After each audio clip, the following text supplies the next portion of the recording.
Hi everyone. Today we will talk about the fragmented liquidity, how is it important to the market.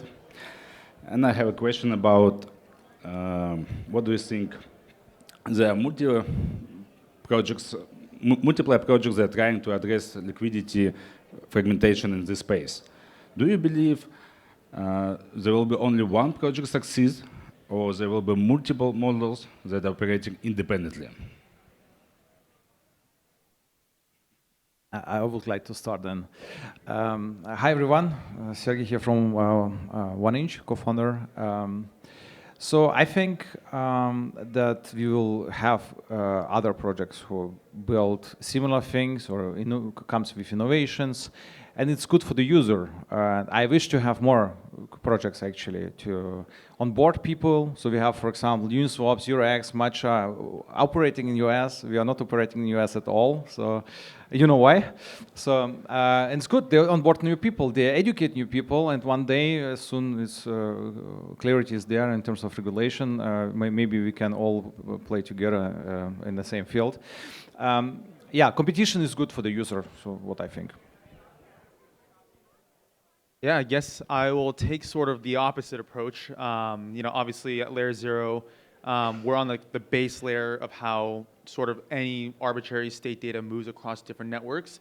But I think, on that level, in terms of unifying liquidity, there can be many applications that build on top of them, including intents and whatnot. So in terms of like the very, very base layer, I think it'll be sort of like one or two players that sort of take the rest of the market.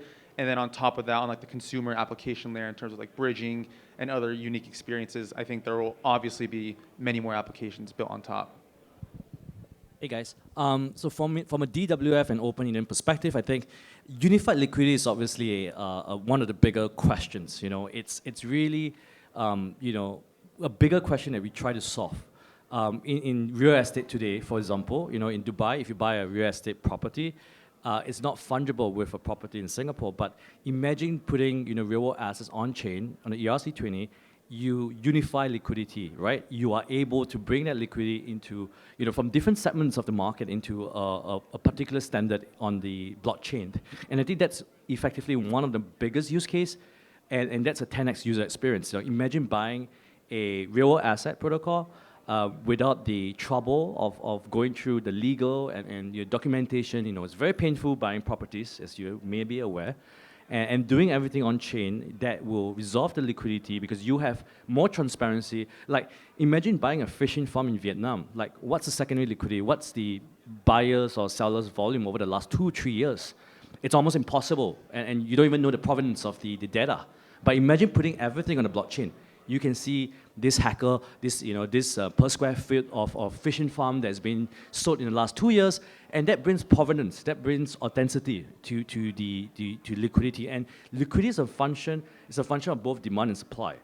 And I think even though blockchain do serve the purposes of unified liquidity, obviously with 1inch aggregator, with LayerZero or OFT, we are still in a very nascent state of unified liquidity. We have to wait for the development of infrastructure as they get more robust. But my view is that we are building a path towards unified liquidity, whether it's real world assets, whether it's crypto assets, whether it's meme coins, that there is that unified liquidity concept that we're all trying to solve in a different way, in a different stack of the infrastructure today. I think from the perspective of whether we have one winner, many winners, we could really look at a lot of older industries. If you look at traditional markets or .com, all these different things, you often see a few large players that really integrate the whole stack once an industry starts to mature. Usually, as we say, these nascent developments that we see in our industry, you have a lot of scrappy, smaller, single source, single action things. It's just swapping or just bridging. But I think over time, we're going to see a lot more like unified stacks where it makes a lot of sense. If you're a Microsoft or something, you're not just distributing an operating system. You also have your own bespoke applications. You have calculator applications. You have Microsoft Office. You have all these different kind of aggregated offerings that you have.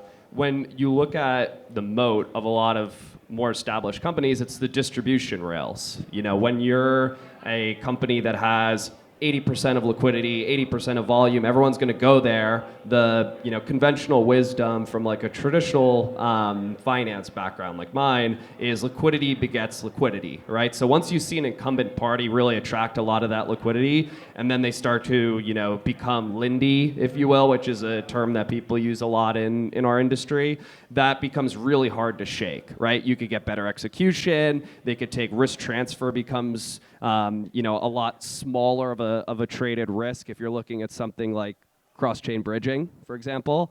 So yeah, I think you're going to see a few large incumbent players that are really sticky, whether that be bridging, whether that be off-chain solvers for swapping, whether that be market making, like any of these different solutions, it becomes a lot easier to continue to grow and integrate more and more things into the stack. So overall, I would like to add at the end, DeFi and Web3 is about composability, and it's good to have a lot of projects where you can plug and use the liquidity or services to build another product on top of it. But what technological innovations should divide the market between the project and how they shape the audience for each? What do you think about it? I think that we're talking about like composability, right? Like having these kind of isolated actions that can really easily be folded into the things people want to do in crypto, right? That could be borrowing, lending against assets. That could be moving from one chain to another to speculate on meme coins, like we see on the screen here. That could be, like some yield opportunity. Maybe you're in a country that doesn't have access to a lot of like more mature credit markets, stuff like that. So I think, as we see a lot of these products being built, the ones that tend to win are the ones that are interoperable with, a lot of the incumbent solutions. It just becomes a lot easier, to work with a partner instead of trying to build, we're not going to build our own DEX aggregator solution. It's better to work with someone that's already put in that time, the effort, the, R&D, the development and such, and build something bigger together. From my side, I would like to add. I think we will have user-centric products and infrastructure products. Sometimes it happens that user-centric products became infrastructure product as soon as someone released new innovation and introduced a new approach and better user experience. But there's always a way to somehow collaborate and work together. So we have seen this multiple times. And for example, CowSwap is using API from 1inch, API from 0x, from Paraswap, and some other aggregators. And the user get the best result at the end. Yeah, I think in terms of unifying liquidity and any new innovations, right, I think we have to be pretty careful on how that's done and extrapolate it in the long term, right? I think if we take a look back on DeFi and like the core principles that matter to us, like we ultimately care about like self-sovereignty, self-custody, being permissionless, decentralized, right? And I think a lot of the new infra being built, whether that's like on asset transfers or even some portions of like intents, and other unifying sort of like protocols sort of take a shortcut on a lot of those principles that matter. And if we want to build a consumer experience that really is going to scale to millions of people and to the rest of the broader audience, we should build that on these principles that matter. And I think we're sort of taking a step back in sort of like the DeFi realm of like why that matters to us. And so, like I encourage all these builders, right? Like really care about these principles when you're building out, because that's why we're building in DeFi, right? If we're trying to build a consumer experience and a unified liquidity layer, but we're cutting edges and we're, cutting corners around that, then we're not really advancing the space, right? We're sort of just building Web 2.5, but like there's a reason why we're building in crypto, right? We're building on the blockchain to take advantage of those unique features. And so, I think in terms of really cool innovations, I think there's a lot on the infra side and a lot on the consumer side. But, we're sort of sacrificing some of those principles there. Do you ever think about, I think about both the partners that we work with, right? Like the B2B side, but also like the B2C side. A lot of consumers don't necessarily know a ton about the benefits of decentralization, self-sovereignty, all these things you just talked about. And a lot of times they want to see the most efficient, they want the cheapest swap, the easiest bridge, the quickest, movement of your stable coins, whatever you're moving around. And, how do you kind of think about pushing back on that, I guess? Because like from my perspective, we're here really, obviously we want to build cool things that we're proud of and, that are kind of in the crypto ethos. But at the same time, we got to build things that consumers actually want to use, right? So it's like if you're, hypothetically this decentralized application that, is maybe a little slow or less scalable or whatever, that a centralized solution, how do you get the consumer to, go with your solution versus that, quicker, faster, cheaper, right? Because these things aren't, perpetual motion machines, right? You can't obviously have decentralization, interoperability, and all these things and optimize for everything else at the same time. Yeah, no, that's a good point, and I think there's a fine line to kind of tread there, especially as a developer and a builder. But I think ultimately, what matters most is having a permissionless environment where you can sort of choose how you want to build that out, right? I think a lot of the times, in crypto, you want to sacrifice, being decentralized for the sake of speed or costs, and I think, ultimately for the end consumer, that might be a positive thing, but for the developer, and if you're building 5-10 years out, you're not building censorship-resistant rails at that point, right? If you're very centralized, at any moment, any entity can shut you down, and just like that, you don't really have a protocol, you have a service at that point, right? So I think the core principles matter a lot, but protocols that build on those also offer permissionless rails. For example, at LayerZero, you can choose how slow or how fast you want cross-chain transfers to be based on finality and how many confirmations you want to require. And again, that's a decision that you can make as an end developer, right? We don't want to force anyone to make those opinionated decisions. We don't want to make that on their behalf. But I think having those rails is super important versus just having like one static set that you kind of just push onto these developers. 2 points to add. I think number one is, for DeFi, I think DeFi means a lot differently from one to another. To Sergej, DeFi is, aggregated. To Matt, DeFi is, cross-chain bridging. The bigger question and deeper question that I appeal everyone to address is, what are we solving real-world problems, with DeFi? What are we exactly trying to solve? I mean, DeFi is cool. We use solvers, we use intent. There's a lot of this debate around, complicated things that I may not necessarily understand. I don't think I understand most of the technical stuff. But I think what we're trying to solve at the heart of everything, it's accessibility, permissionless, quick, seamless, transparent, and that's the core tenets of blockchain. And I think applying those principles, we are able to serve customers with user-centric products, and that should drive innovation from the product standpoint, because it's users, and then based on users, you have the feedback loop of problems, and then you use the problems and you innovate, and that's how you solve real problems. Web 2 world, we're not solving 1% of the, like crypto is 1% maybe. We're not really solving Maybe less. or maybe less. Yeah, we try to solve 99% of the world problems, right? And I think truly, the bigger problem is, how do you solve the Web 2 problems? How do you get people in Africa access to stablecoin? How do you get them better access to a better wallet experience, getting them a savings account, non-custodial, on-chain? That's what we're trying to solve. The second thing is, with real-world assets in particular, it's not really about the innovation per se. It's also about the regulatory understanding, right? For example, in my space, you need potentially a license to hold the securities. And how do you distribute? In different jurisdictions, you have different distribution regimes. So in RWA space, it's slightly different when it comes to go-to-market and distribution. It hinges on the regulatory environment, the space you're in, and what you're distributing. So that's really those 2 points that I want to just stress. I would like to add, so I solve my own problems normally when I build Web3 applications, because I have always pains with bridges or something, then we build just product for ourselves and it looks like other people like it. If you take a look from the user side, like from user experience, what do you think? How important to unify liquidity can simplify users' experience abstract away from all the complexities. I could speak on that a bit. I think from my perspective, the way crypto really wins is when people don't even know they're using crypto. I think that's like conventional wisdom at this point. But what that really means is I think about the internet, right? Like when the internet was first created and, obviously it was this kind of like very expensive, to kind of even have as a hobby.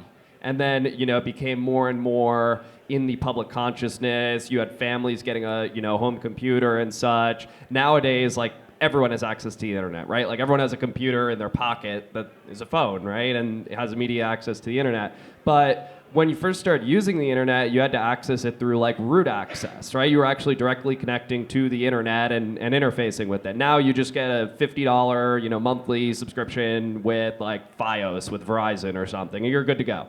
Right, so that's kind of how I think about crypto, right? Like no one's gonna know whether they're on Base or they're on Monad or Ethereum or Barachain or any of these chains. All they care about is like, I have $200 that I want to invest in this thing. Go do it, right? So it's really about completely abstracting away that experience. They don't need to know like about gas fees. They don't need to know about like self-custodying wallets, of course, unless they want to, right? Like I do agree with Matt about giving people the choice for these things, but I think the conventional person really does not give like any thought about this stuff, and it's just kind of an annoyance. So if we talk about right now, the numbers I heard recently is there's around 350,000 daily active users on Ethereum. If you look at something like Facebook or something where you've literally billions of users accessing these things, we're like absolutely nowhere close to mass adoption.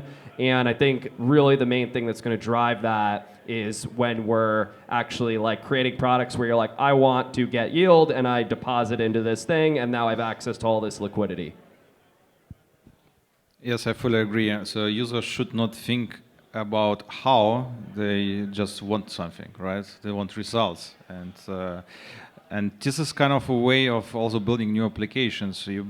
Like we see more intent-based protocols who just take care that the users only think about what they want actually to achieve with this interacting with the intent-based protocol, and how it should be implemented is another story of other people who are super professionalized to do that. For example, professional traders, market makers take care how to exchange one asset from one chain to another chain. The user just need to wait maybe 2 minutes. This is a great experience, and for sure, users should not think about what network it is. Yeah, so do I need now another wallet to use this network? They should not care about that. There are also some nice projects, like for example, in Phoenix from Synthetics founders.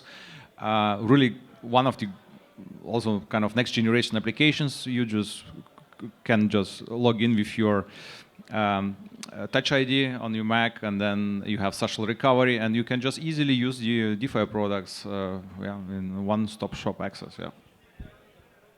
Yeah, I think these are super interesting questions and thoughts, and I actually have no idea what the next 5-10 years looks like. It's hard to predict. It's hard to predict what's going to happen 6 months from now in DeFi, yet alone 3 months out. But I think in terms of all these really awesome abstracted experiences, I totally agree. Right? If you actually ask like the average DeFi user, like, have you used LayerZero? Like, they probably have no idea. We're not a front-facing protocol. We're in the background. If you've ever used like EtherFi, Pendle, Swell, any of these protocols, or bridged any money across any chains, 80% of the times it's going to be through LayerZero. You just don't know about it, right? And so I think in order to kind of keep building in that future, like we're focused on sort of building those primitives, with the core ethos of DeFi and building with permissionless immutable structures. But again, I think on the consumer side, you can take those rails and build on top of them, which we're seeing a ton of applications building out, which is really awesome. Again, we build for the future in terms of like future-proofing the architecture. So we allow permissionless structures, we allow decentralized and censorship resistant rails to build on. But again, we don't want to control like how builders build that. And so hopefully we'll keep delivering and building in the future. But the consumer applications and the end users using them won't actually know they're using LayerZero in the background. My take is obviously a biased one, and I'm going to say that the whole crypto universe is actually a test net for the real assets, like real estate, securities, bonds. Like fixed income as an asset class itself is $27 trillion. That's way, way, way bigger than the crypto market cap today. My point is that this, what we're doing today, it's experiment for something bigger. You know, the bridges, the aggregators, we are building that for real-world asset to be traded on eventually. My take is, you know, meme coins, it's tokenized culture. That's a real-world application of real-world assets or real-world culture tokenizing in a format. Obviously, 90% of meme coins are not investable, you know, obviously, you know. But point here is that, you know, I actually think that the real value is unlocking 99% of assets in the world that are going to be traded on DeFi infrastructure. That's where I look at DeFi as a very optimistic individual, whether I'm an investor, builder, or a sideline investor. I tend to take a 10-year view that we will be using the DeFi infrastructure to trade NASDAQ stocks like Tesla. Like, why do I have to wait 9:30 p.m. every day just because I'm in Singapore to buy Tesla stock? Why can't I do that 24/7? Why can't I do it over the weekend? Like, there's some basic fundamental arcane TradFi architecture that is so obvious that it's meant to be disrupted. It will be disrupted. It's not a question of if, it's when. And if you think about it, the thing that we're building today, we're the early visionaries. We are here early together. We see this as early pioneers of what we think generations to come, our children, your grandchildren, we're trading on DeFi infrastructure. I'm actually confident Uniswap will soon be allowing Tesla stocks in the next 5 years. That's the sort of future I see in DeFi. And that's why I'm sometimes a dreamer. I'm not a good investor. I dream a lot. I'm pretty sure it will happen. It's on my side also. I have always terrible experience when I trade stocks. Yeah, so you need to wait, and like in Germany, for example, like there's also arbitrage time. So and you actually, if you are too early, you get worse rate, and a little bit after it's already a normal rate, like in US, and then you get arbitrage and you lose actually on your trade. And I'm pretty sure we will have stock on chain trading. Yeah, I'm sure. What do you think is really important for the industry to build the next for unified liquidity, and what is the main blockers? I think there are no blockers right now. So the next big thing is atomic cross-chain swaps, built by 1inch right now as a first pioneer.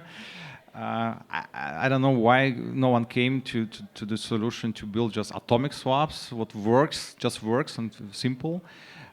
We will see how the other people will move this direction. So we published white papers. You can read about Fusion Plus. Yeah, from our point of view, we are far enough to offer really great user experience already with the technology what we have.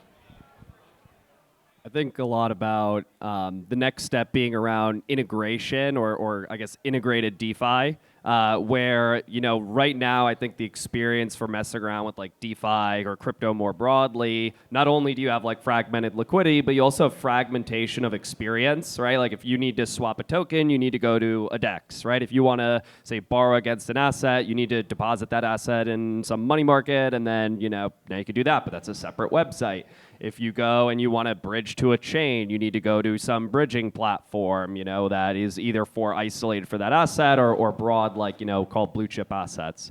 And that goes for everything in DeFi, right? It's all fragmented. Like, imagine if in traditional markets, if you had to go to like, you know, 8 different websites for everything you did on, say, Robinhood, right? You had to go like swap.robinhood.com and like fixedincome.robinhood.com and options.robinhood.com and all these different sites. That experience would really suck, right? So we have this really fragmented experience today where you need to go to 10 different applications, and then those 10 different applications are different on another chain, and that experience just kind of sucks. So you have, you know, fragmented liquidity, fragmented experience. I think a lot of what we focus on is working with a lot of these builders, even sitting up here, and integrating a lot of this technology so that, one, it's abstracted from the user, but also, two, it's just quicker, cheaper, and more scalable if we can do, you know, bridging and swapping at the same time, or, you know, building some DeFi strategy in a single transaction instead of 6 or 8 or 10 transactions, or getting leverage instead of looping individually, you know, 15 times,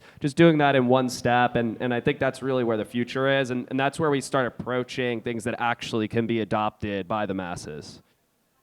Yeah, and I think to like build upon that, right? Like again, taking one step back, a lot of DeFi, I mean, was pretty much built on the principle of composability, right? Like you can do one thing here, and then another application can take those smart contracts and then integrate into their own, deposit into vault, do whatever you guys want. And so you sort of have these single transactions that bundle together multiple actions. Well, the same thing across chains, right? And so on the token side for unified liquidity, I think all the technologies out there, right? Like whether LayerZero or other generic messaging protocols, you have this ability to now burn mint across chains without any slippage. One-to-one, you can move the entire token supply if you want. You didn't have that a few years ago. And even with like L2 native bridges, right? Most of them are just multi-sigs with lockboxes that issue wrapped assets on the other side, which fragment liquidity. And so, we're coming to a stage in crypto now where we actually have all the infra out there that's available, and you can compose across chains, and you can build, really cool applications. It's more so like an education gap between, actual builders now. And so, we're super excited for what people will build in the future. But I think in terms of like unified liquidity, all the tools are pretty much out there, and then you can build abstraction on top and do some really cool stuff. For me, obviously from a real world asset standpoint, unified liquidity is not easily accomplished. It hinges on regulatory frameworks and whatnot. Having said that, I think, from our panelists, esteemed panelists, it's, DeFi infrastructure is obviously, at a stage where I think we can scale. But I think unlocking true value for users is the next iteration or next obstacle that we have to face and overcome. My view is, that there are a lot of people, like 3/4 of the world, who wants to use the US dollar, for example, like stablecoin, for example. It's a real DeFi Trojan horse, if you think about it, right? 3/4 of the world want to hold US dollars, digital dollars that is the better form and shape than, paper dollar, because it's called stable dollar, stable dollar. And there's $15 trillion of euro dollars, i.e. to say dollars that is circulating outside the US economy. I think using that and applying, powerful user-centric dApps is going to drive a lot of user adoption and use cases. Like imagine having a yield-bearing asset, stable asset, non-custodian MetaMask. It becomes a saving account, checking account overnight, and that's powerful. That's very powerful for a lot of people in Turkey, a lot of people in Argentina, a lot of people in South America, because that 4%, 5% treasury yield is going to pay a lot of things, right? It's going to hit 70% inflation rate, overnight, in some countries of the world. So my point is that it's both regulatory, it's a bit of more regulatory for real asset and mass adoption. When I say mass adoption, like I'm talking about guys who are brand new to crypto, guys who do not even know what a MetaMask is, and guys who want to use crypto but may not necessarily need to use a MetaMask. So I think that's when regulatory regulators and central banks around the world allow that and permissible, more clarity in distribution, real world assets, securities, and stable coins. I think that's where we will start seeing a unified liquidity, and that's where we unlock trillions of dollars from the world economy to crypto. And I think that's where the bullish case for crypto becomes. And the final question, with a unified liquidity and account abstractions, what do you think? Are we ready for mass adoption? Do we ready to introduce it to the traditional world? I think a lot of the like smart account stuff and all these like ERC, EIP, initiatives sound really good in practice, but are really hard to actually get mass adoption, because it's really hard to move people off of something like MetaMask or something like that. Like you've like 30, 40, 50 million monthly users for MetaMask. Like, you're not going to convince any meaningful percentage of that to start using some smart account somewhere, right? So I think we probably need to see more, integrations with what people actually use today, because it's going to be really hard to like have there's a huge switching cost, right? And the barrier for entry is so much smaller if you could build something that works with the tools people use today. I guess we are far away from mass adoption, but I still think about the early days of internet. I have seen like these talk shows, and where people just spoke about, oh, what is internet? So who needs it? Yeah, and now you're laughing about that. Yeah, you have internet everywhere. Yeah, in your pocket. So the same will happen with crypto sooner or later. I think we need a little bit time, maybe 5 years, of traditional time, and in our Web3 time, it's like 50 years, so 1 year for 10 years. So we will see. Yeah.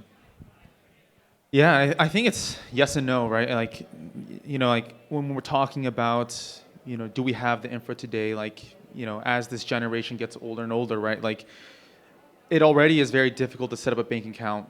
It's much easier to set up a MetaMask or Phantom. We even see with meme coins, right? Like, a lot of people, our generation, our age, like, that friction is there, but if they want to do it, they'll do it, right? And so, like, although there are still barriers, like we can abstract everything on the chain level, the liquidity level, everything, and make that easier. But at the same point, like, I think you just have to build stuff that people want to use, and then people will go ahead and build even if there's friction there, or use it, right? And so I think on the UX side, we can always get better, and there's a lot of awesome stuff happening in the abstraction layer. But in terms of like purely just building stuff that people want to build, I think there still needs to be a lot more innovation on the consumer side, apps that people actually want to use, and just building some really cool stuff again. I think DeFi Summer was like one of the last times I saw some really cool stuff happen in DeFi, and want to sort of see another renaissance, in the next few years. But yeah, I think you build cool stuff, people will come, no matter how hard the friction is. Yeah, I think nothing much to add, but I think clearly build they're saying build an income, but I guess the real what we're building for and the pain points. I think building killer dApps and apps will drive liquidity, and even if you're liquidity but there's no demand and there's no real problems being solved, there's no point having the unified liquidity. The unified liquidity is a function of real use cases, real users, and people actually wanting to use the product, and I think that's what drives a unified liquidity experience. I think this is an amazing time when right now, so we have a chance to see how the crypto will transfer, and we are the builders who help to get the crypto introduced to the real market. So thank you for your time, and see new innovations, and everything what will happen, we will follow. Thank you very much. Thank you. Thanks, everyone.